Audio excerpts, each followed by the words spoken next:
Hey everybody, Jason Ellis here, originally from Australia. I moved here to be a professional skateboarder when I was 17, and now I'm going back to Australia to do comedy. Brisbane, or Brisbane, if you're American, September 10th, 11th, September 11th, I'm going to be in Sydney. September 12th, in Melbourne. If you're American, Melbourne. But if you're Australian, oh mate, Melbourne. And then on the 14th, Perth, mate. I met the guy that got eaten by a 16-foot great white there.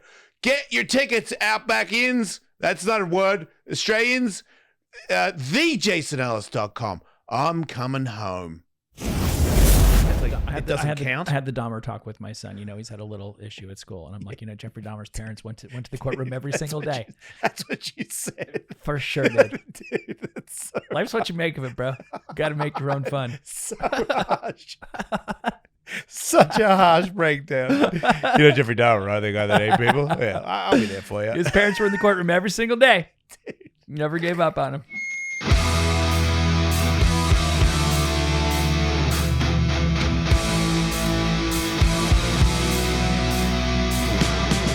My balls is totally moving, new and improving. Now can we get back up?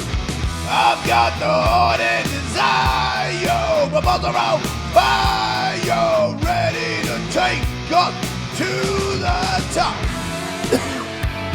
Welcome to the show. Did you know that your mom is a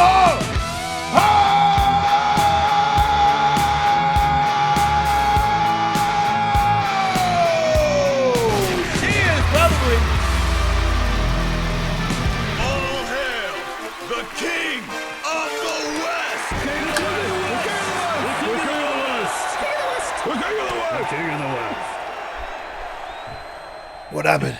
I think I just made my brain pop. That was an ill-advised decision. What made your brain pop? The face I made at the beginning. Why'd you do that? I don't. You always do weird stuff. I gotta. Much like my marital bed, I like to keep things fresh around here. Good to know, man. I needed that before the show. That's good. Yeah. Why just last night, Jason? You've become me. Remember the robot finger we were talking about? That would be. Yeah, that's for sure where that's going. Rectal exam, or bedroom fun. You can give me an erectile exam, right, and I'll pass every time, baby. Holla. Yeah. Liquid death is great. Mm-hmm.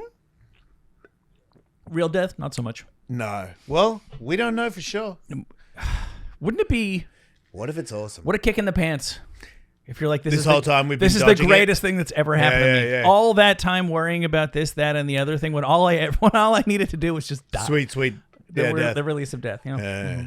Because nobody really comes back. That's the problem with that. Maybe you could, but nobody wants to.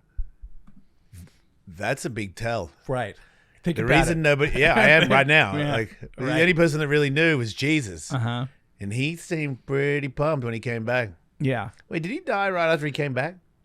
He died right after he came back. So he died. Yeah. Was dead. And he resurrected. Remember the resurrection? Around about 3 days. Yes, he was. Everybody He got re-erected. Easter eggs for it. Right. That's right. Chocolate was. Cacao is really good for you. Do you know that? Why are you making bird noises at me? Because the quick impression, kookaburra. Cacao is good for you. It's the sugar that'll get you. Right, but so if you have eat the shitty, cacao, awful chocolate, it's really good for you. Right. You can put that in your smoothie. Yeah, and it increases your stem cells. Something like that. Peptides, Euripides. BC 596-67221 hike. Which is what I call my new robot lover. So. That is sexy talk. So Jesus died, rose from the dead. For our He sins. did not actually die a second time. He ascended into heaven. Whereas he is seated. How long would he before he ascended? Because people started walking, right? People saw him. But it was just like for an hour or something? They were all people who were in the bag for him, obviously. They had a vested interest in... Jesus, he's suspicious. He's back from the dead. You just missed him. That's actually a very, very, very good question. I don't recall... Zach, can you please look it up? Zach, do you know how long Jesus came back for? The resurrection? It was more than like an afternoon. Like a day? It might have even been in the weeks' range. He did a week. Not long. Like, did he say, "Hey man, I'm back," or was it just like I saw him on the street? No, I think he I could be wrong. I think 40 days. Yeah, there we Oh, go. 40 40 days days, is yeah. like total. Wait, so he was. Did any haters see him? I don't. I mean, You know what I mean? Like, Did I the would Romans argue- not? That's who I was did the referring Romans to. not get wind of the fact that the guy they killed You can't is kill him now a twice. zombie? It's like, what's that thing? You have to double try. Jeopardy. You can't be. You can't be crucified twice. You've already convicted him for declaring himself the king of the Jews. Right. Let him go, boys. Let him go. Yeah, what do you do? Yeah, I think the Romans would kill him again. Oh, right. Yeah. They were pretty gay. How do you figure? They had gay sex with each other, and they wore sandals Right. and dresses. Right. Sandals is gay. Uh-huh. Dresses are gay. Right. I'm not saying there's anything wrong with it. Uh-huh. I'm just saying that's the label that that's the case that they gave me. Right. They were hippie gays, but they probably had They lots weren't of hippies, bro. lots of tests. Well, wearing a flowing dress and sandals. I mean, they grappled each other naked to the death. That's gay. Mm-hmm. They had sex If you with had a little huge boys. wang, what? Didn't the Romans also? Or was that merely the Greeks that had sex with little boys? Did they? Yeah. People still do that, Yeah, but they don't write philosophy Do you think books it's 'cause bragging about how cool it is. right? Because some people libtards frown upon that. Yeah, exactly. Thanks, libtards. Yeah, good one, libtards. Dude, people were doing twisted stuff Because they're still doing it. openly until not that long ago. Casanova, the literal Casanova, the greatest, most legendary lover in the history of the European world, wrote his memoir. I don't remember why he was arrested. He was like all around Europe. I think he was like swindling people, but also having sex with everyone. And Elvis had a girlfriend who was real young, right? yeah, but Casanova wrote in his memoir that everybody should have sex with their own daughter at least once. And that was 1600s? Like in the scheme of things, not that long ago. Do you think that people are like that because it's like, you know how people say, like, fit people, like you're supposed to eat meat because we're like cavemen, or we're supposed to, hunt or some other Paleo, right? Yeah. Yeah, that thing. Right. Like, do you think like some people are fighting not having sex with young people because it's in their bloodline? Yeah. I don't subscribe to the idea of bloodlines, but yeah. Like what is it? Not the bloodline, the where you Genetics. came from thing. Genetics. Maybe, but that's not the Yeah. word I was looking for. Like, I think some people, because of the cycle of abuse, could probably perpetuate that sort of thing. But I think, like, if you went around, if you could actually, like, the Minority Report water babies could identify every single pedophile on Earth, and you just, like, no trial, no jury, we're just killing every single one of you, next generation, you'd have more pedophiles. I'm confident of that. Right. Yeah. Yeah, because it's like in them. Yeah, exactly. Like racist. Uh-huh. I think some people are like, they don't want to be racist because they know it's bad, but it feels natural to be racist. Oh, wow. They can't help it. Yeah. Like, you ever be cut off by somebody and you're like, you think a racist thought? You don't want to admit that? I thought a sexist thought. There's a woman who's twice, my daughter knows her now as the angry waving lady because I beep at her because she does stupid things. Do you beep at her in an aggressive way? It's the only way I know. Right. Yeah. You can do a friendly beep. No, I still say, yeah, but I'm not really good at those. You really got to finesse it. Oh, if you do it or foul not. that, immediately it's aggressive. Yeah. You got to be light. I've long said we really need 3 buttons, not just the one beep. Beep, beep. Yeah. That's how you do it. You need like it's if cool. you slip and it's like beep, beep.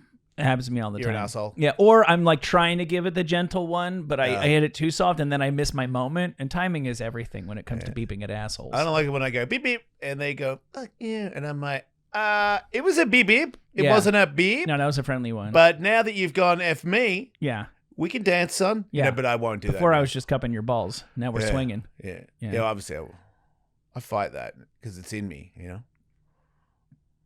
But, To punch people on the side of the road. Yeah. I guess I just feel like, God built me like this. Mm. So I'm like, I'm supposed to fight crime or teach you a lesson, Yeah. It's like, what is it? Like, I'm also supposed to help you. Like, if a lady can't take a bag out of the airplane, I help. If you can't open the jar, I help. And if you're a douche, I'll punch you in the neck. Yeah. Because then next time douche goes to sprack off, he'll be like, remember that illustrated penis guy punched me in the neck and I couldn't breathe? Maybe I'll shut up this time. Yeah. It probably would. Some people do need a There's a little bit of fact to that. Yeah, But I also, could use one when I was a kid. I punch should. in the I think. neck? I think of the time that I should have gotten one and didn't get one, and it Yeah. would have been good for me. yeah, I think a shit whipping is good for you. I was driving past some guys, and they were like, I don't know, playing like basketball on the street, like late teens, and they just took a little too long to pass, and so I gave them the finger, not knowing that my friend's house was like 3 doors away. Oh, I hate that. And the thing And is, then they're coming. they came over. They came over. I was quick enough on my feet. I made them laugh, and then they didn't want to. Turn the singing mic off, Zach. And then they didn't want to beat me up anymore. And I was so fucking proud of myself. I'm like, God, that was fucking magic. That is smooth fucking talking. What I just did right there. That was like some fucking Han Solo shit. Yeah. A group of dudes were fucking goons. Group mentality were gonna beat me up, and instead I made them laugh, and now we're friends. Fuck, I'm good at this. That's a skill set. Could have used the And ass then you kicking. realize- Could have really used the ass kicking. Yeah, But the funny thing, that worked for you too. yeah, and I know. Actually, that is true. Yeah. Yeah, like I've had. That's the problem with drugs and alcohol, man. It's if you lessons are there to be learnt. Sometimes, you know, what I mean, a kick in the dick, metaphorically speaking, you can learn from that. But if you're high, you might not catch it, or if you do catch it, it might like sort of seep out the sides of your highness, and you won't learn from it. Yeah, because I feel like my most recent kick in the testicles was a sober one, and it was the hardest one because, one, I'm not high to like numb it, but also because I couldn't numb it, it seared in my brain where there was true lessons learned. Yeah. I mean, so far, so good, you know? I want to hear about this dick kicking, but I'll second that because I'm not sober, but I find that I drink less and less, but as I've detailed many times here, like if I just have a drink out of the blue, I get a hangover. So if I'm going to drink for a couple days straight so that I can like kind of get up to it and be okay. So I can have 3 or 4 drinks on the you know, the Saturday night or whatever where I'm going to something. But what I do find is because I'll go so long sober, I'll actually get in like a good rhythm and I'll get in a good headspace and I'm going to do this, I'm going to do that. And then it's almost like a brain wipe, you know, like when I get to the other side, I go, okay, well, that was fun. Now it's time for me to go to the gym and stop drinking. I've like lost that. I'm starting from scratch. All the momentum is gone. Yep. So I do think that I'm not, you know, down in a hole. I lost that thing that I had going for me. And for sure, all of like, oh yeah, dude, I would just, fuck him. You know, you start really making sense of things. The stuff that made sense 5 days ago, I kind of have to start building that again. Yeah, I get that. Yeah, for sure. So how did you get kicked in the dick? Well, or did you get kicked in the dick? Well, no, actual physical pain's never really. Yeah, I never learned a damn thing from that. Hell yeah, I really haven't. If I had, I probably wouldn't have skated before I did this show. Right. But is that why your head looks like it got stapled? Yeah, yeah. I didn't. That's me squeezing sweat out. And my helmet's kind of broken, and it was super hot today. And I was squeezing sweat out because if I don't squeeze sweat out of the front of my helmet, when I drop in, sweat comes out of the top of my helmet into my eyes as I'm doing a trick, and that's not cool. That's not something. It is very warm up here, but that's not something that happens to most skaters, is it? I'm sweatier than your average guy, right? Yeah, but it happens. Okay, yeah, especially it's we're in the valley, and I was in a concrete pool out in the sun. Right, it's like 80. You know, yeah. It's hot, and if you're me, you can get it going pretty quick. When I left here yesterday, my app said it was 99. Okay. Then it's pretty hot. Yeah. Then I was okay. Now I feel less embarrassed about the amount of sweat that I was. Yeah, no, I think you're spot on. Yeah. But yeah, I would say, getting kicked in the dick, metaphorically speaking, when you're already getting swift ones, is not as shocking. But when you're living a lavish life of luxury, and then you get a swift soccer kick into the testes, there's a real lesson there. And for me, being a pro skateboarder and then being a radio host and being successful at talking on the radio, it's not a real job, I mean, it's a real job, but it's not, it's not construction. That's what butcher. Look, is it hard? Yeah. Like, is there days where, like, does it take a lot of practice to get good at it and so you can keep your job? Yeah. There's a payoff. You're sitting in a chair laughing with your friends most of the time. It's not that hard. So to me, being a skateboarder. Like, is it hard? Did I break stuff? Yeah. But I love it. Like, I would have. I cannot lie. I would have done it if it wasn't paying me. So it's not like, oh man, you have no idea what it takes. I'm like, kinda, but also like my childhood, like getting hurt, it's not that big of a deal to me.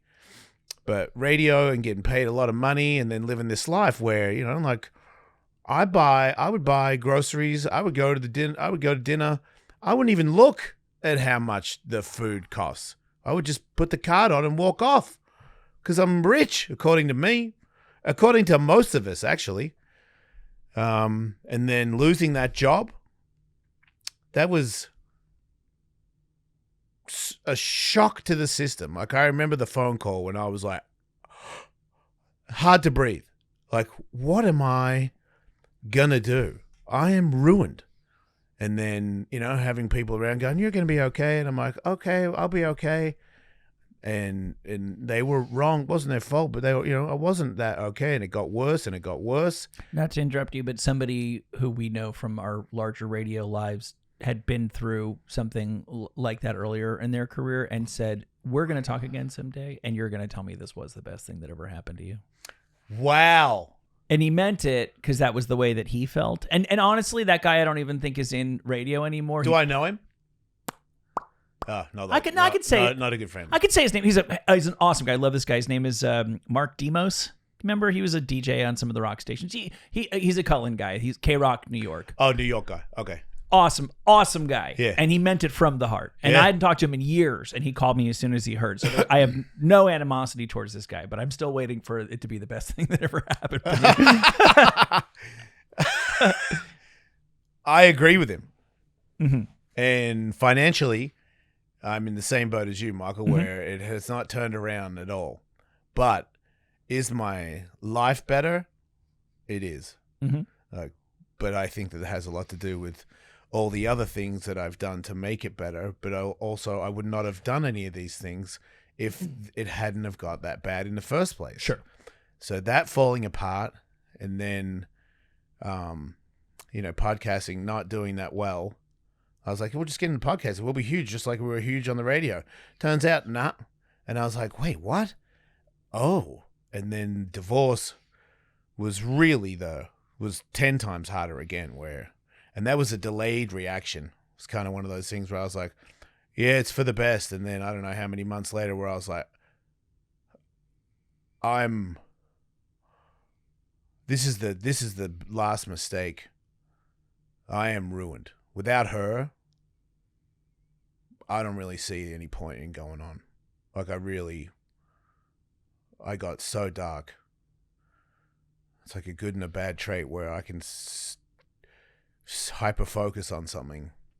Sometimes you can hyper-focus on succeeding. Sometimes you can hyper-focus on this mistake that you've made. Yeah.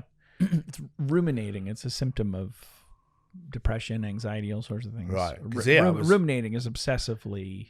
There was a feeling of depression where I felt like I might go insane. Mm-hmm. Like, I was like, if I let this go any darker, I might just freak out and like, you know, hurt somebody, hurt myself. Do you ever feel like, you know, when you step on like very thin ice, maybe something that just froze, the way that very weak ice cracks? Do you ever feel like you could hear or feel like your brain sort of cracking? Wow. Yeah. I remember the day, dude. Yeah. I remember in the backyard. Like, is this the frayed ends of sanity? Yeah. That I've been hearing about? Dude. Yeah. Yeah. Like, I met a person that was kind of a witch lady, and she was like, you write down the thing to sever your ties from it, and then you burn it and you bury the remains. And I don't believe her. And I think she did something for me, and it actually didn't work because I ended up losing my job and my wife. But then I ended up, I found her underwear. So I wrote a note. This is so gay. And I burnt it. And then I buried the remains in the dirt. Mm-hmm. And when I buried it, I was like, now let it go. Like, that's it. Yeah. And I knew that it didn't work. Like I was not letting it go. Like I was like, it's buried, it's done. Yeah. And I felt like this weird feeling, dude, where I really wanted her back, but I wouldn't ask. One part was like, because you're not going to get her back. Mm-hmm. She's going to say no. Mm-hmm. She's already with somebody else. Mm-hmm. And the other part was bring her back and do it again to her. You know, like I really didn't see any fault in her. Yeah. I just saw my situation and how I caused this, which made me hate myself, because this is all your fault. You know, like even the show, like, where did it go wrong? You know, like, why did they let go of me? Like, I know I've had a bad attitude several times. Maybe if I had a better attitude, maybe if I didn't go down this road and talk the way I talked, I'd still have a huge fan base.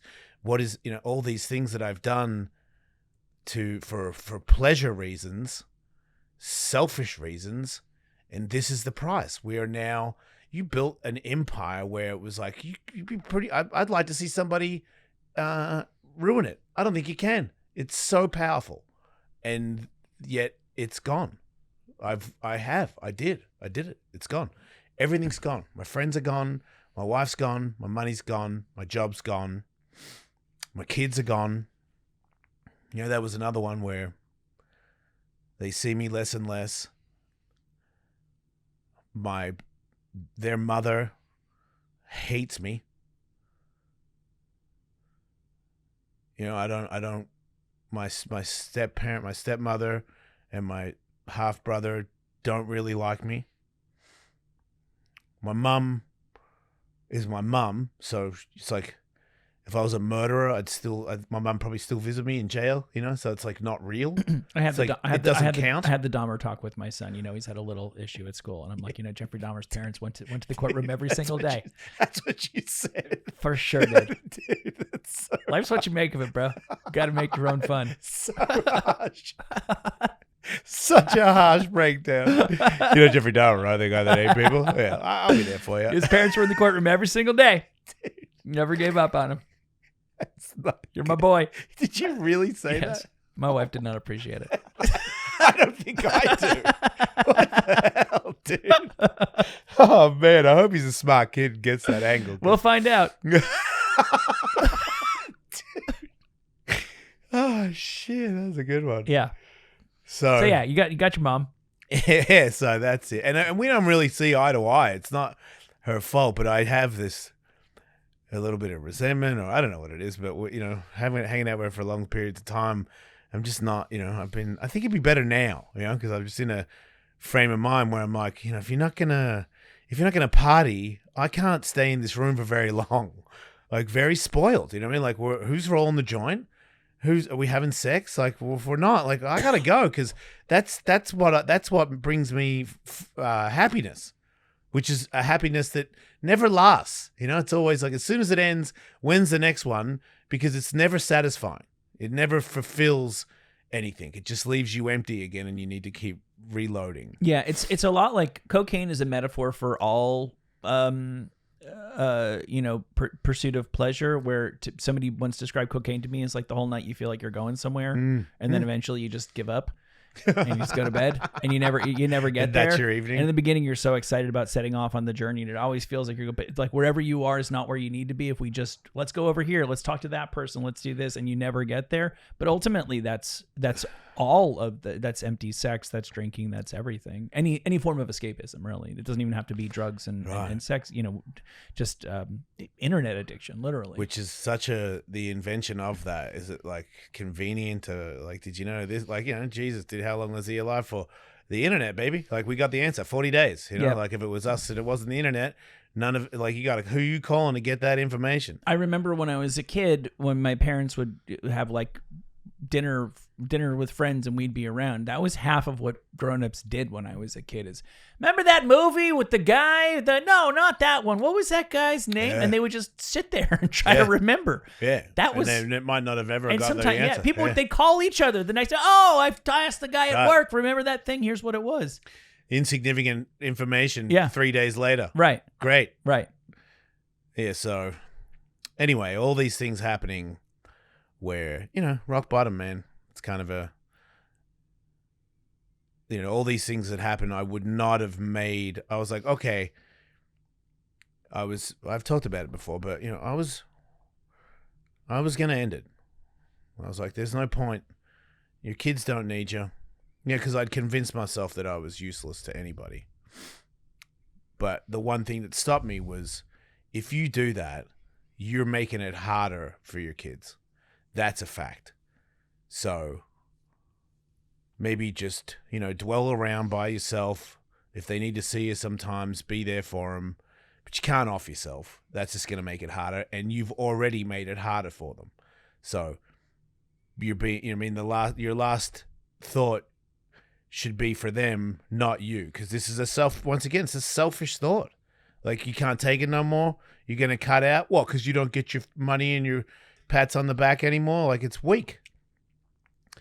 So I remember my option was get sober, work on yourself, the things that you don't like about yourself, the things that you've done to get you in these situations, rectify them.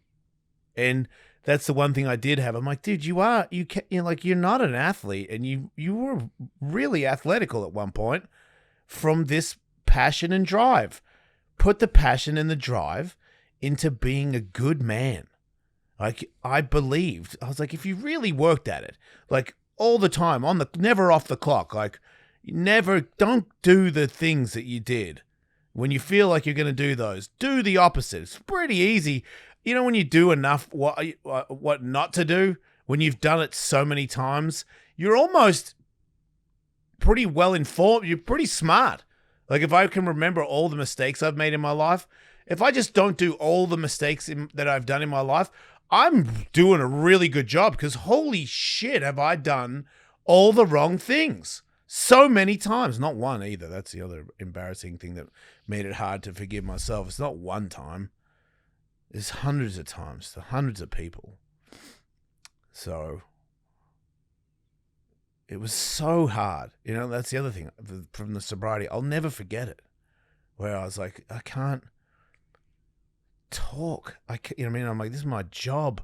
And and I'm doing a show. I can't believe I have any listeners. Like, I did shows where I was like, wah. It was like, listen to 2 hours of wah, crying the whole time, like literally crying, and get off the air crying. I cried all day, every day. Like, I'm like, and the only reason I'm still here is because I'm like, you can't make it worse for your kids. You already have. So I'm stuck in this spot where I'm like, okay, so you're a drug addict. You can admit that. You're always high. The only reason you don't drink is because the doctor said if you drink, you're going to have a heart attack. But I never got proper help, I just was like, I won't drink because if I drink, I'll have a heart attack. So I asked Brianna, who is, this is the hardest part for me to talk about, because, I'm not a religious person. There's religion in this world that like make rules for people, that make it hard for people that I've met in my life. And sometimes people talk in a way where I go, you know what? Not only am I not on your team, I'm on whatever team is against you, because you're a prick. You can't do this or you can't do that. Like, these people are bad because they're this way. Gay's a choice. Gay camp and all that stuff. And because I'd done gay stuff and hung out with gay people, it made me extremely angry. And then, the things that had happened to me as a child and a teenager, where people took advantage of me sexually. If there's a God, and he did this, because you look at, because they talk about it in such a weird literal way. Like, it's a guy, and the guy, like, he fixed you and he saved you. And I'm like, what about the kid that got brain cancer? Like, what kind of a God would do that? Why would you let these people molest me? What kind of a God would do that? I'm mad at you. And saying I don't believe in you and you don't exist is my way of insulting you, which means in the back of my head, I do believe in you, because otherwise you would just be like, well, I'm happy for everybody. Good for you. But I would make it a thing. I would say it where, you guys are full of shit. And I would be in relationships with people that agree with me. You know, there's a person, I won't point at fingers, but, you know, you sneeze. I know people that say Gesundheit because they don't want to say bless you because they don't want to be associated with it. I know a lot of people like that because I end up being around people with a lot of tattoos, hairless cats, and, you know, and witchcraft. Like, it's just a thing that happens when you're damaged and you're bitter and you're angry. And there's nothing wrong with it. Like, goth music, cool. I'm glad you like it, you know. But it's such a little box that people put themselves in where it's like super easy to read. You know, like, I know you. I know how you got here. I'm here. You know, like I've been in rooms where everyone's a celebrity and rich and they're all cool and happy, maybe fake happy, but also like potentially actually happy. And I can't talk to anybody. I'm in the corner with the tattoo guy that's addicted to heroin because me and him connect because we hate ourselves and we're living in the dark. And it's like, I found somebody that gets it, you know, like you're a real dude. It's like, you're a real pain is what you are.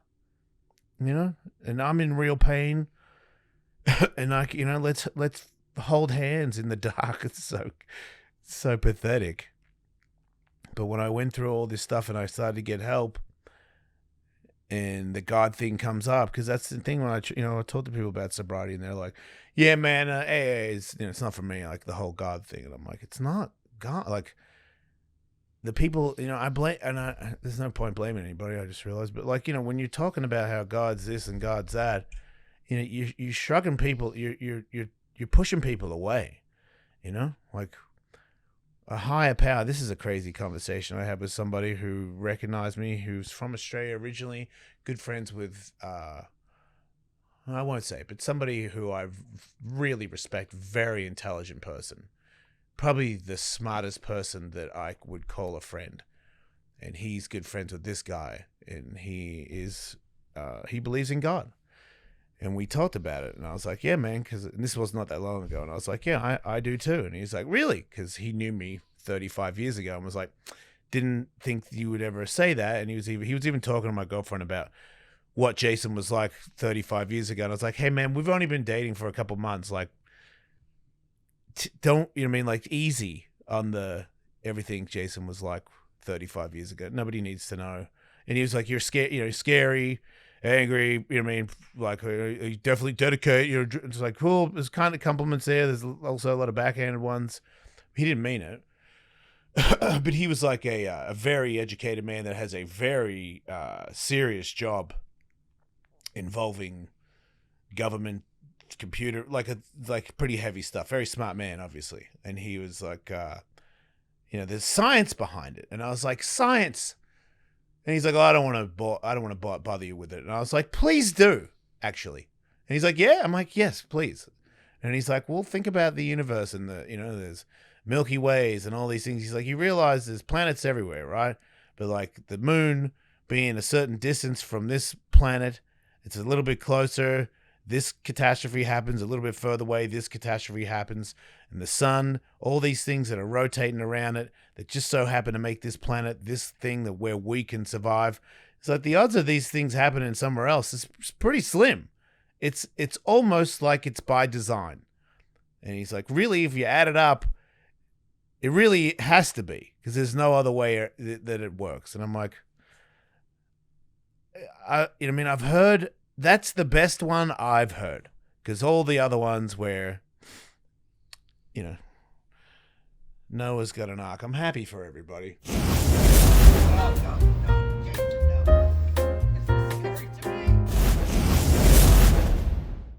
Spring is in full bloom on DraftKings Casino.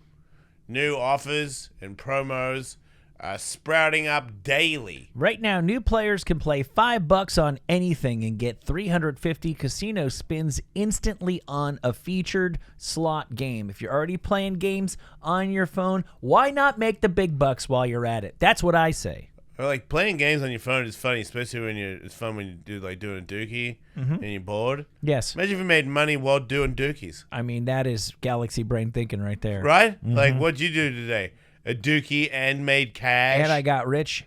What'd you do, you loser? Yeah, you are. If you're not dookie and winning. Download the app and sign up with code Ellis. Take the featured slot for a spin and explore thousands of others in the DraftKings game library. Check back daily and claim your hottest offers and promos on DraftKings Casino.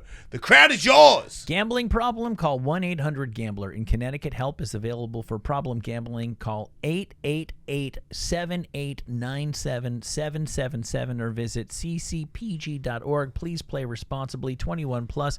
Physically present in Michigan, New Jersey, Pennsylvania, West Virginia only. Void in Connecticut and Ontario. Eligibility restrictions apply. New customers only. Non-withdrawable. Casino spins valid for featured game only and expire in 168 hours. See terms at casino.draftkings.com/promos. Ends June 15th, 2025 at 11:59 p.m. Eastern Time.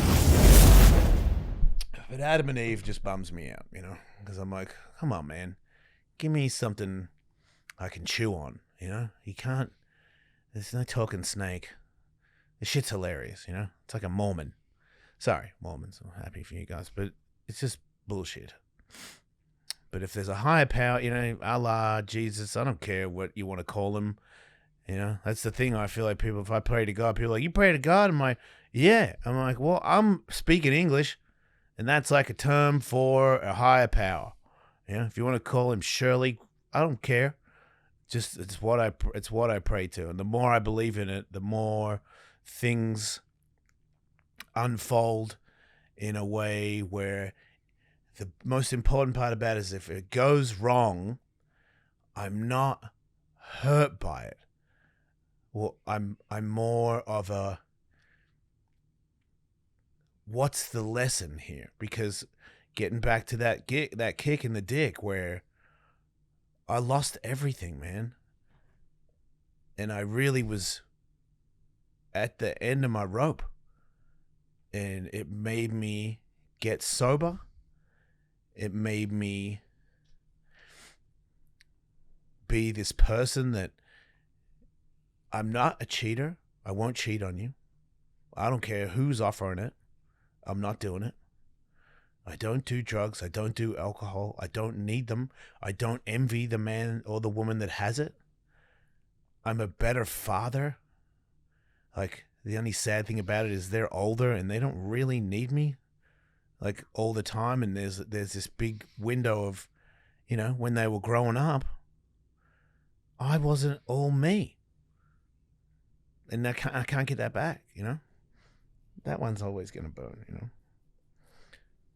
But my son is young enough to, and he needs a father, and he knows, and he says it to me. He's like, you're so much better now.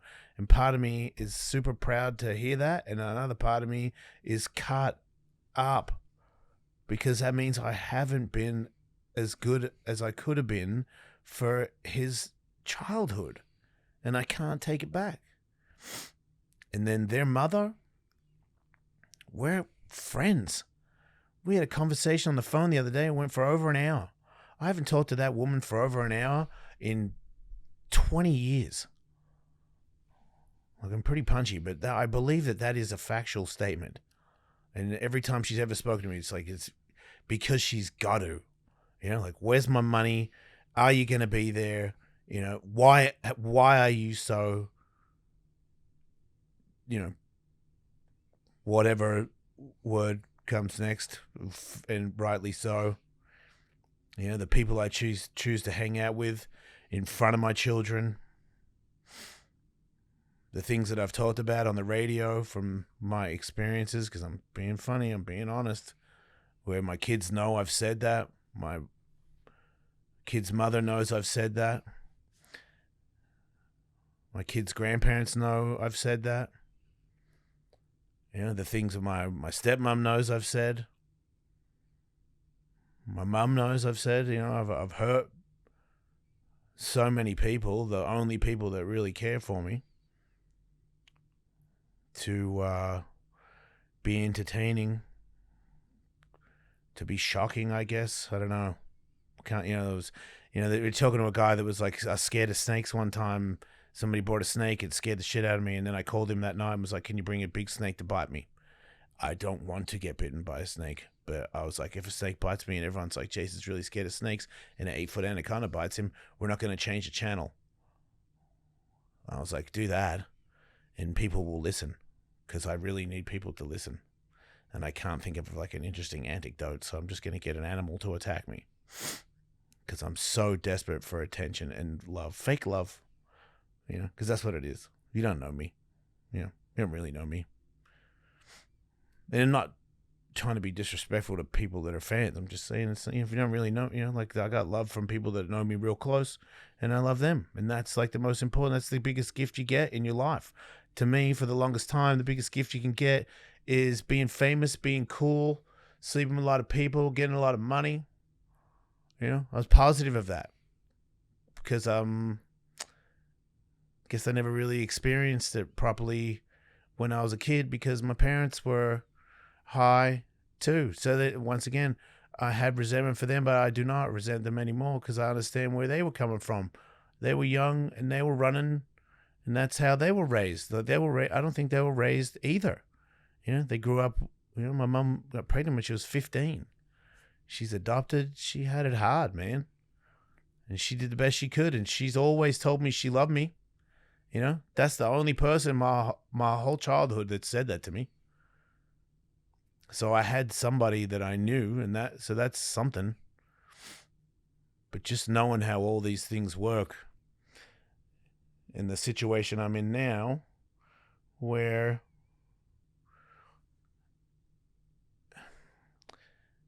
I really am like, you know, I can still get really sad about stuff. Like it's hard for me to talk about my kids and my kids' mum. That's the one that hurts me the most because I can't take that back. I can't reverse what I did, and they're gonna, you know, carry it. But I'm still here, and I can still come through now for as long as I can. And I wouldn't have come through, and I wouldn't be the man I am if I hadn't have had these atrocities happen, and I wouldn't have learned from them if I hadn't have got sober. You know, and all these things that were, you know, I pray this higher power, this thing where I'm like, God, I don't care, Jesus Christ, sure, maybe it is, I don't know, I'm not trying to get mad, maybe it is him. I just know that there is a higher power. I believe it, and the more I believe it, the more pains of life don't hurt me. They're just lessons, you know, like there's things that used to like shake me so hard, little things, because it's just touchy, you know, like I got a show tomorrow in Miami, it got canceled, nobody bought tickets. You know, I'm trying to be a successful comedian, nobody bought tickets to my show. I'd be like, you know why? Because you're not funny, because you're a piece of shit. I'm like, that voice is gone. That voice is the devil.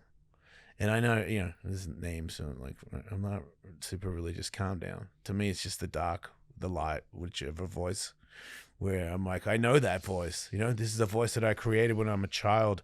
These are these things that I've used to be strong in life. Like when I'm scared in skateboarding and I don't want to get hurt, I use that voice to be like, don't be such a bitch, you weak prick. Commit to it. You know what I mean? I hope I get hurt. I dare you to hurt me, you fucking pussy. And then I drop in and I make it. And then now I'm pro. And people are like, dang, dude, Ellis, you're crazy. You know? And then I got success. You know, when things are hard on the radio and it doesn't look like it's going to work, a boss is a dick. And I'm like, don't be a weak prick, Ellis. Show up. You know what I mean? Or you're scared of the snake. Let the snake bite you, you weak pussy. I used it. It worked. It's a really handy tool. But then there comes a time where I have prayed. This is something I've only said a couple of times. When I was a kid, I prayed every night before I went to sleep. This is a guy, you're talking about a guy, I care so much about making it as a pro skateboarder because I was convinced, I'm like, you can't read, you're dumb, you don't have any job future, you could make it as a skateboarder, but you're not talented. So I watched, like I heard about the Crossroads, which is Robert Johnson, like a guitar player who apparently went away and came back and had an album. And he said that he went to the Crossroads and made a deal with the devil. And there's a really stupid movie with a Karate Kid in it that's about that. But this album that this guy made, like somebody gave me the album and it showed how long it took him to record the songs. And there was only 2 songs on the whole album that he did twice. Every song he did one time, one take, no editing, no adding doubles or it's him with the guitar. It went to the crossroads. I made a deal. And when I made the deal, I sold my soul to the devil. And now I'm a famous guitar player. And I was like, Satan, if you're real, take my soul and let me be a professional skateboarder. Over and over again. Every night, without fail. With no real, it's like one of those things where it's like when you're young and you smoke cigarettes and you're like, hey man, they're probably bad for you. And you're like, well, that's like 80 years from now. Right now, I don't really see death. I'm 15, so I'm smoking. So it was kind of like, I'm 15, take my soul. Yeah, hell probably is pretty bad, but that's 80 years from now. And if I'm famous like Tony Hawk for skateboarding, and then I'm in eternity, I'm in hell, then that's okay. I can make that deal. I can make that deal right now because I've got 80 years of potentially being like a Tony Hawk of sorts. And then I became a professional skateboarder, which was a little bit troublesome because I was like, wait a minute. There was a day where I wasn't good. And then by the end of that day, I was one of the better skateboarders in the country. It was a miracle. And I was like, was that, did I just make a deal? Like, did I just get traded to the dark side? Which made me more, that I believed more that the dark side is powerful. I love evil. I remember listening to an interview of James Hetfield from Metallica going, man, when I was a kid, I just loved evil. And I was like, oh, we have a lot in common. That's why I love Metallica so much, Am I evil? Yes, I am. All these little lyrics of darkness and bullshit. You're a little angry little kid. He's an angry little kid. And he used it. And he used it to make one of the greatest bands to ever exist, in my opinion.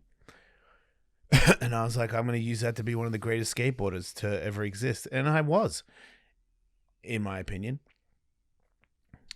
And then to use it for the rest of my life, where, it was a tool, but it also hurt people.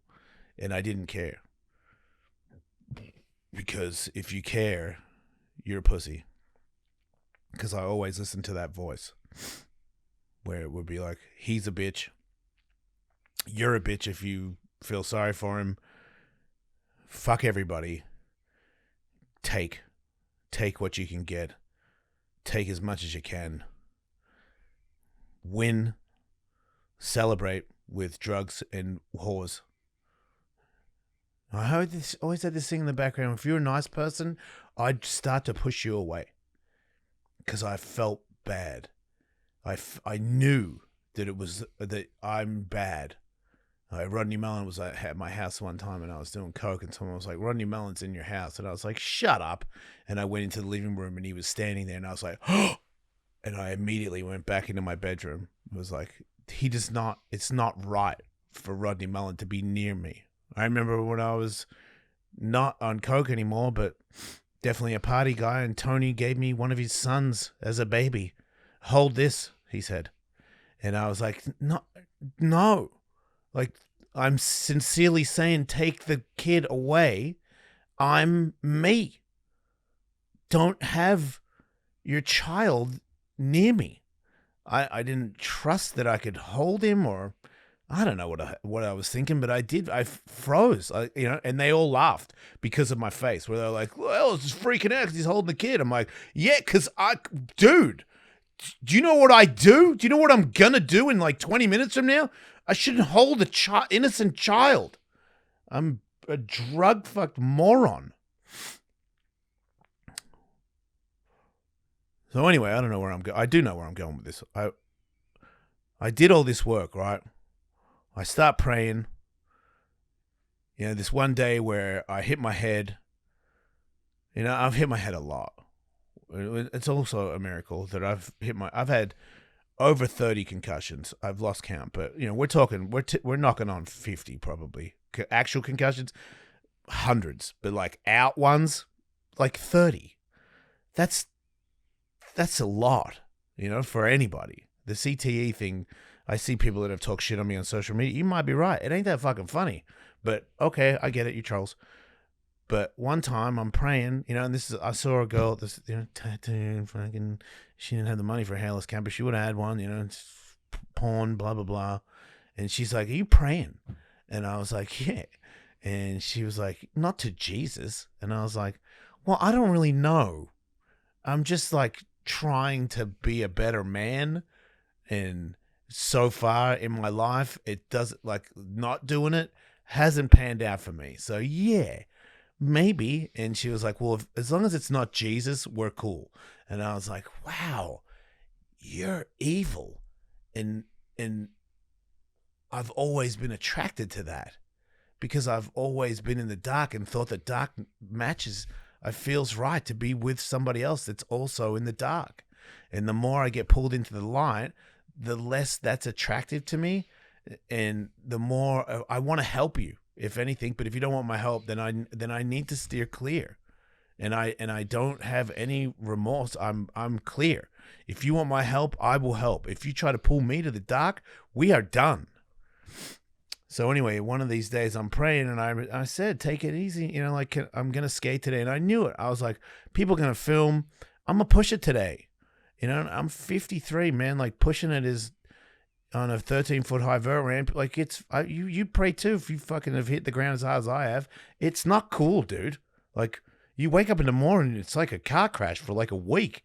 Like you're like or I can't pick up a bag, or you know what I mean. Like shit hurts to the point where you're just like old me would be like, I'm on painkillers for the rest of my life, but I'm like, I'll ice myself. I'll be okay. I'll put some deep heat or some Tiger Balm bullshit on my neck. It's fucking annoying, man. Like I can barely hear what other people are saying because my shoulders are pulsating. Like taking shots now is overrated. So I pray, like I go, hey God, like just take it, just help me be safe today. And I remember thinking that was a weird ask because usually I just say, be a good man, stay on the path. And I go there and I get knocked out, and I'd been knocked out twice that year for snowboarding. And also skateboarding, so 3 times. This is not a healthy story. And this one, I'm out. I'm out for, I guess, Tony and Brianna, they said like 15 minutes. And then, that's a long time, man. That's a good hit. And then I guess when they were talking to me for 5 minutes, I didn't know where I was. Like Tony was like, where are you? And I was like, I don't know. And all I remember is waking up and Tony's like, hey man, where are you? And I went, fuck. I got knocked out again, didn't I? And he's like, yeah. He's like, do you know like what we're doing today? And I was like, we're doing a podcast. I got knocked out on alley backside Smith, and he's like, right, you're back, you're good, because that's what I recall. Oh, now it's working. And he's like, just so you know, man, for the last 5 minutes, that's not the answer you were given. So we hang out for an hour, and he's like, you're good. You're definitely not doing the podcast today, but I was like, I'm good to drive you. Like, you sure? Everyone's checking on me. I'm talking. I'm good. I've been hit so many times, man. We understand. Like, it wasn't a irresponsible thing to let me drive. I was back. So I get in the car, and I'm in the car by myself, and, you know, this voice tells me to kill myself. And I'm like, I've been hit before. You know, I've hit my head before where if I have a shower, the water on my head makes me cry. If it rains, I cry. I've hit my head where I'm like foggy, my face is puffy, and I have a negative outlook on my life. Like and I know it's from a concussion. These are like parts of the game. Like if you hit your head hard, there's a darkness that comes. Maybe it doesn't come for everybody, but when you're potentially in the dark all the time and you hit your head, for me, I tend to, you know what I mean? I'm a bit sappy. You know, also being sore, but I definitely like hearing that voice was not like, it wasn't that shocking. You know, I was like, oh, wow, that's cool. Like, you hit your head and now you've got a voice that's telling you to kill yourself. And this is like, I don't know, 9 months ago, I had a gun on the table, you know, like, so it wasn't that far away. So then I get in the car and driving, and it's saying it to me over and over again. And I'm like, okay, I'm a little bit worried now. Like, that's a lot. Like, you're saying it a lot. Now I'm talking back to it where I'm like, no, I will not. Shut up. And then, a couple of times I was like, what, kill yourself, whispering. And I was like, first of all, no, I'm not going to. And you could say it for the next 2 hours on the way home. When I get home, I'm not doing it. I'm laughing at it now, where I'm like, this is kind of insane. I'm going to tell people on the radio, it's funny, hearing this shit. And I'm home by myself, because I'm in this thing where I'm like not hanging out with my old friends. I'm sober. Most of my old friends also don't want to hang out with me anymore, like because of my ex-wife, or they're better friends with her, or I was neglecting them as a friend, and because I'm high all the time. So when I did get separated, they were just like, yeah, we're done with you, dude. I don't have any money. Lots of reasons. I don't blame anybody, but I'm really alone, Like, Brianna's pretty much my only friend at one point. I got some other friends, but when you're in the dark, you don't reach out. It's really hard to ask somebody for help. It's like part and parcel. That's what comes with it, where you're like, man, I'm really dark. I really need help. I got friends, man. I got numbers, I got a phone, but I'm not doing it. I don't want to call and be like, hey, man, voice in my head's telling me to kill myself. Like, I don't want to freak anybody out. That's a certain kind of friend. Right. And I'd burnt them, Michael. Like the people that I know that are like tough guy, because that's the kind of person you call about that one. Like Eddie was pissed at me. He was more hanging out with Katie. He said that I was rude to him at a fucking comedy show or something. I don't even remember it, dude. So high on kratom. Was I? I walked off with some other guy or something, and I was like, man, I didn't mean it. But anyway, I'm home. Yeah, I'm sick of being home by myself. I'm cleaning up all the dog poopies. I don't want to cook. I'm learning how to take care of myself. I'm at this point, I'm not still enjoying cleaning my house, but I am doing it. I can't buy anything. I can't get Postmates. I used to be a millionaire. Now I can't get Postmates. And I don't want to go get anything. So I go to bed. I'm sitting in my bed, and I remember going, really, God? Like, all I said was just keep me safe. But it is what it is. I'm not going to cheat. I'm not going to do anything that is considered running. I'm going to go to bed. And I woke up in the morning. I sat on the couch. And I went to pray, I think. And that's when a voice was like, you're going to be okay, man. Like, you hit your head. You've done this before. You didn't eat last night. Eat some food. Just stretch, cool down, man. It's going to be okay. And I was like, that voice sounds familiar also. Just like the other voice that was talking to me for like 5 hours last night. And I had an epiphany that one is the light and one is the dark. And I have always listened to the dark. Because the dark has saved me, from being, people take advantage of you sexually when you're a kid and a teenager, which is still a kid. You don't see that when you're a teenager. You think you're into it. But now in my 50s, looking back at 16-year-old Jason, you fucking,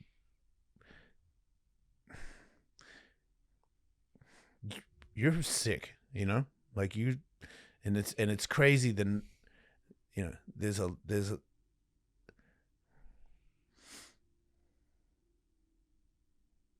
like 5 different people, did that to me.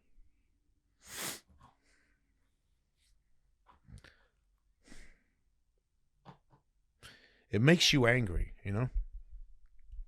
So when the dark talks, it sounds right, because the dark sounds like they're gonna get them back for you. And you want to get them back.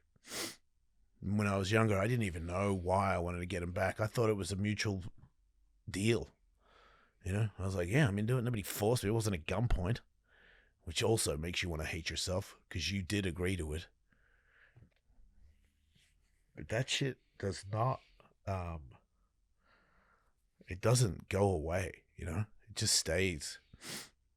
And it gives you this shitty opinion of yourself. and others. You know, I've done this to other people, not of that age, but like, you know, being a womanizer, man. You know, like having girls look at you in a way, and you're like, yeah, whatever. Like, just, you know, take your pants off, and you don't care, you know, about them. You don't love them. You know, have I had sex with people that I don't care about? Yeah. It's not right, man. And they care about me. Like, if it's two people mutually just doing it, then great. Like, for me now, I don't see the point in that. But, like, you know, at the time...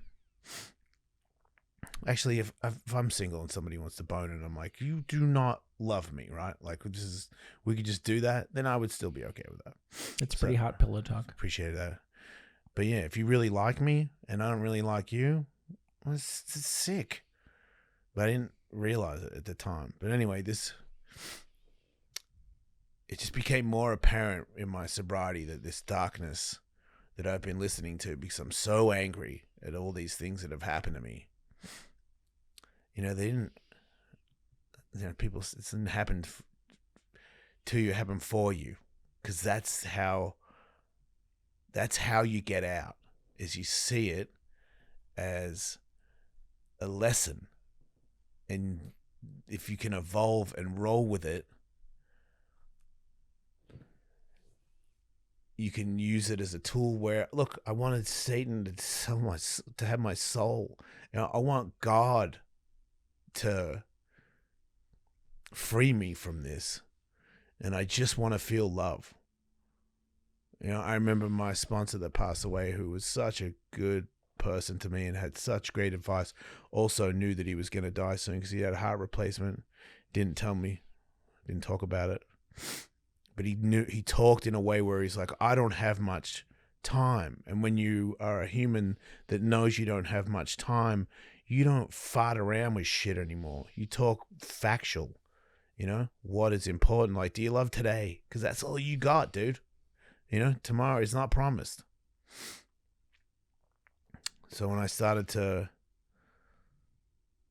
listen to this other voice, because that dark voice became so clear to me, and it had been such a good friend.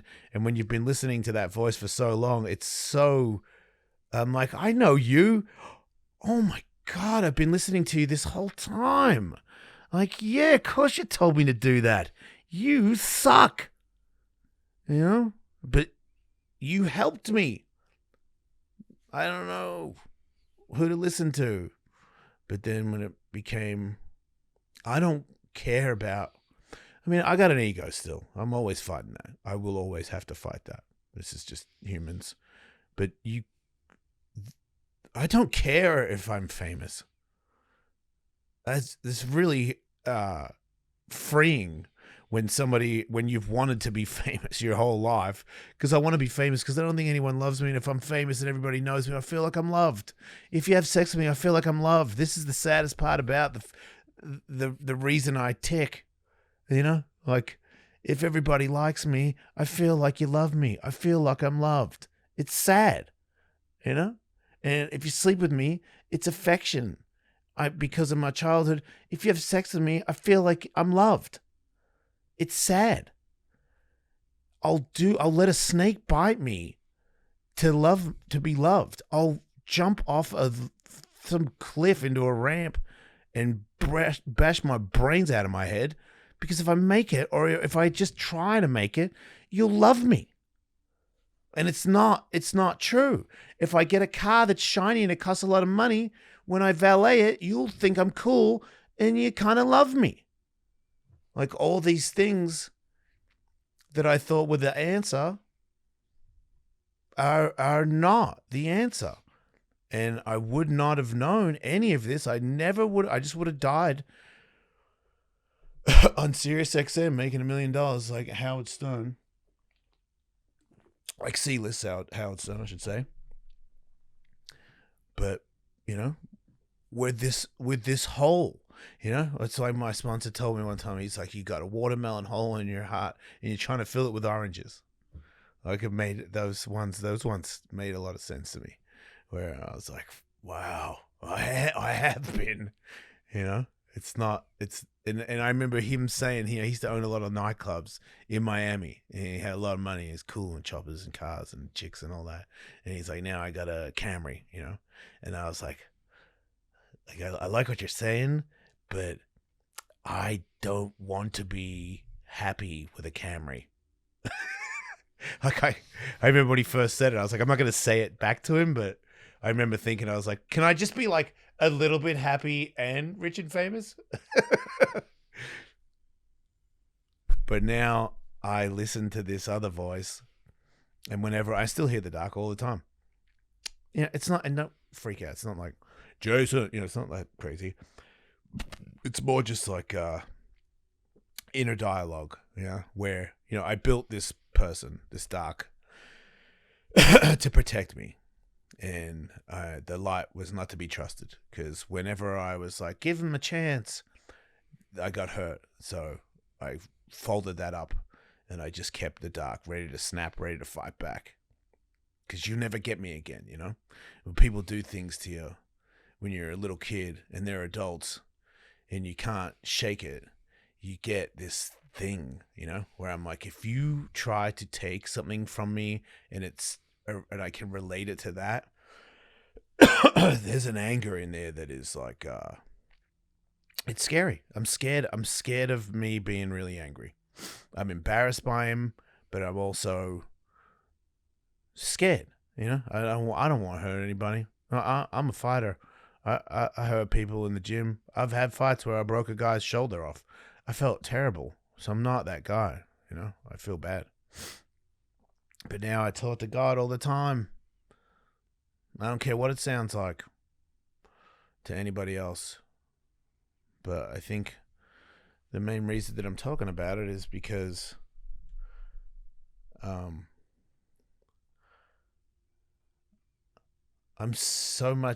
a better person, and I see it, and I feel good about it. I know it's important in my life. I want to help people. Like today I got, this thing's canceled, and I'm like, I'm going to go to the skate park and do promos for Atlanta. And then I see a guy in the far corner of the skate park, and I can tell that he's scared to drop in. And as soon as he went to do it, he jumped off. And I was like, you got that, dude? And I went over there, and I helped him for 20 minutes until he made it. I taught a kid how to drop in, and he was super thankful. And I'm like, old me would be like, we figure it out, But new me is like, here is a chance to be helpful to other people. And I do have the answer. I can convince him, because as Tony Hawk will probably not listen to this podcast, but I am better at teaching people how to drop in than you. That's 900, you won, but I am better at that. And that kid will thank me. He doesn't even care about you. So that's cool. But yeah, man, I pray 20, maybe 100 times a day. The sun is a part of it. God put the sun somewhere where it works out, where the flowers grow, we grow. Did you know that there's pills now that are coming out soon where they'll grow your hair back?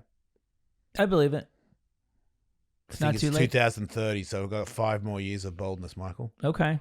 Unless I know a guy who knows a guy, then I can get those pills. What look do you have your heart set on?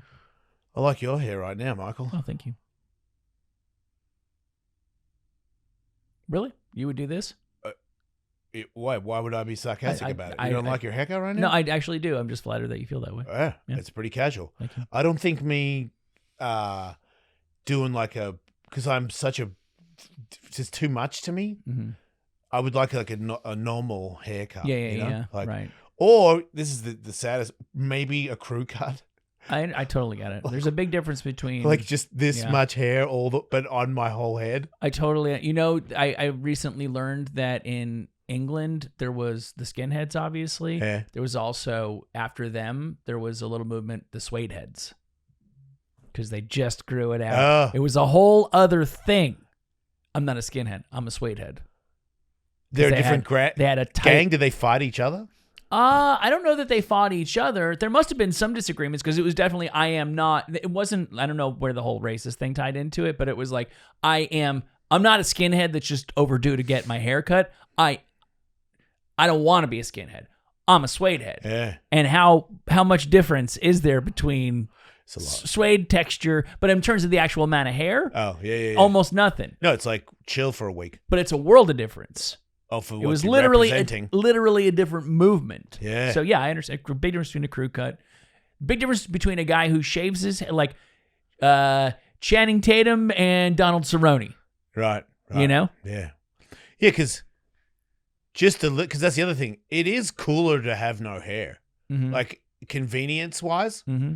So a little like having full hair. Yeah. I feel like I would do it because I have my hair. First thing I would do would grow it to at least your length. Yeah. Right. Because, bruh, I mean, I'm flicking it around. I got to do stuff. Yeah. But then I think like within 6 months, I'd be like, I got to go. And I don't want to look in the mirror and make an adjustment to it. Yeah. Just want it to like sit there. You know what I would do, With great Michael? power comes great responsibility. Appreciate it. I would do crew cut with very short on the sides and do a little part like Mike Tyson had. Oh, you'd shave in the part? Yeah. That's a bold move for, Oh, a white dude. I'm Yeah. a douche. Yeah. So yeah, I would do that.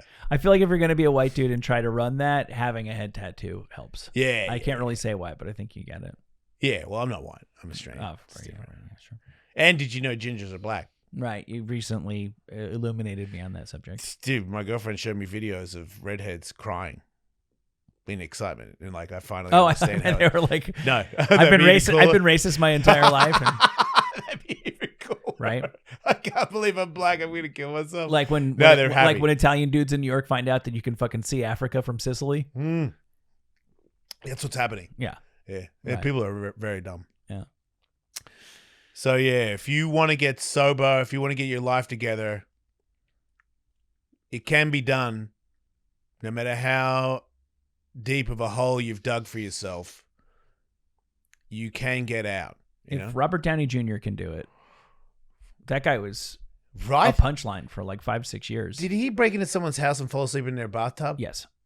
And now I don't know if he's it's a Iron bathtub, Man. but yeah, for sure. There was a number of incidents that were like high level public breakdown. He was picked up walking around barefoot, incoherent in Culver City. Incoherent, dude. Yeah. And these incidents stretched over Yeah. a couple of years. There were movies that he was cast in that didn't get made because they couldn't insure him. Because he was that out of his mind. Yeah. He was on Ally McBeal, and it was this big successful comeback, and they had to kick him off because he couldn't keep it together. Because he was talented. Yeah, no, he always was. Yeah. Yeah. But that's also because it's like the amount of drugs he did it with that kind of passion. When he got into acting, he did it that kind of passion. That's why I always say, man, you got to find a passion. You know, the more you love something, the more you can do with it. Yep. Eminem tore his meniscus, passed out on a couch. Like passed out in the wrong position and didn't move for long enough that he tore a meniscus. That's pathetic. Yeah. Yeah. And that He's was been also sober for 17 years. I think I saw recently. Yeah. Yeah. And I think like I'm particularly interested in the people who are able to not just recover and be like, hey, look at me, I'm not on drugs anymore. And it's like, well, that's good. It's too bad. You seem to have lost something in the transaction. Right. The people who are actually able to come back and flourish, for whom they're people like if we run into those guys, or you knew that Tony ran into Eminem, like where they come back and go, yeah, that's not, he may not die, but forget about the next Eminem album. It ain't going to happen. These guys are fully back. I think there's a sobriety where people say they're sober now because they no longer inject heroin, but they still like puff weed 24/7 and have the occasional wine or whatever. And I feel like, look, I'm not telling anybody how to live their life. Do whatever the hell you want. But I think there is something with 100% sobriety that, like, my brain, you know, and as I've said in this podcast, how many times I've had a concussion, my brain has never worked better. Like, I read a book now where I get it, you know, like I remember things, still forget stuff too, but all in all, my brain has never been sharper. And I think it's because the brain is still clearing out the fogwebs of the abuse, where the weed for that, you know, I'm talking, dude, 13, dude. I've been smoking weed since I was 13.